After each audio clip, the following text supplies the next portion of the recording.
I'm at the point now in the build where I need to tackle the rust on the front wings. These, both of these wings I bought from the same place. I think they're probably off the same vehicle. They're off a Roadster for sure, because there was some holes cut out here where the windscreen for a Roadster fits. So they're on the car now for the moment, but I'm going to remove them and treat them with this stuff, which is spirit of salts, hydrochloric acid. I thought rather than what I did on the bodywork, I had that sandblasted, which was pretty good, but I'm worried about the distortion that you get from sandblasting sometimes, and it may be easier for me at home to treat these with the acid. So process will be remove them, get them outside, because I know that this stuff is really caustic, and there are a lot of fumes, and I know that if you do this in an enclosed space, you'll end up rusting everything else you've got in your workshop, including the rest of the car. But it's just the nature of the acid. So outside, I will use wire wool to apply. So daubing some on here, rubbing it around, getting a good coating on it. Probably have to treat 2 or 3 times. Big rubber gloves on, face mask, goggles, etc. All the safety gear that I'm going to need, and we'll just see how we get on. Well, that's 2 coats of the hydrochloric acid, and it's definitely hitting it in most areas. There must be some thicker rust, I think, on the side there, but you can see that it's definitely making an impact. It's going to need further coat, or probably 2 at least, I would say, before we're clean of all the rust. I've continued to work on the inside, and this is coming up pretty good now. Quite pleased with this. That's 3 coats of the hydrochloric acid, and then I've wire brushed, and I'm looking in pretty good shape. The outside, if you can lift it up with one end and turn it over,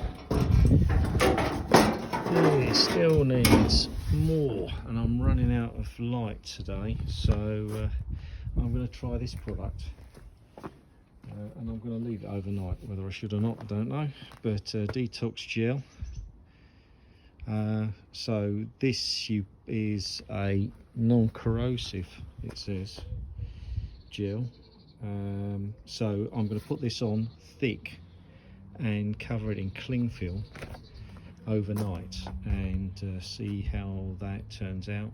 I'll update you in the morning.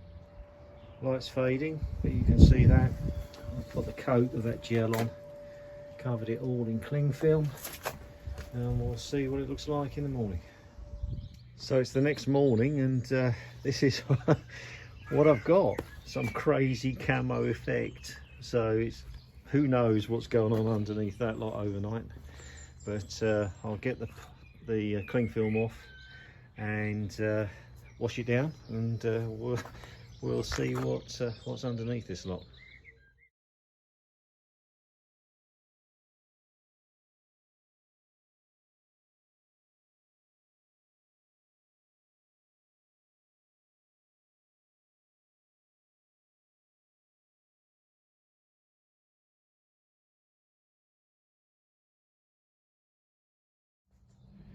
Well, I like this product a lot. Look at that. That's pretty good. Pretty good, not bad for just 1 coating. I know I left it overnight, but unfortunately I've used the bottle up, so I've finished the bottle. It was a part empty, part full bottle. So I think on the other wing, I'm going to start with this and see how we get on. I think the advantage is that with the acid, with the hydrochloric acid, as soon as you finish, before even you get a chance to dry it off, it starts to surface rust straight away. So with this being a non-corrosive chemical, it doesn't seem to be doing that, which is good. So I'm going to get that dried off, get it in front of the space heater, and then work out what I'm going to do next. So this is my 5th application of the acid, and it's really getting there now. I've got no brown anymore, more black in some of the little pits, so I will go again. And the other thing I've done is I've poured a bicarbonate, a mixture of water and bicarbonate soda over the panel after I've washed it off, and it's stopped that immediate reaction of surface rust appearing. So the alkaline of the bicarbonate soda seems to have done that. So I'll probably end the video now, get the trick. It's going to work, I'm sure, now. So hope that's been useful to people, and like and subscribe if you're enjoying the work I'm doing on my MGA. Thanks for watching.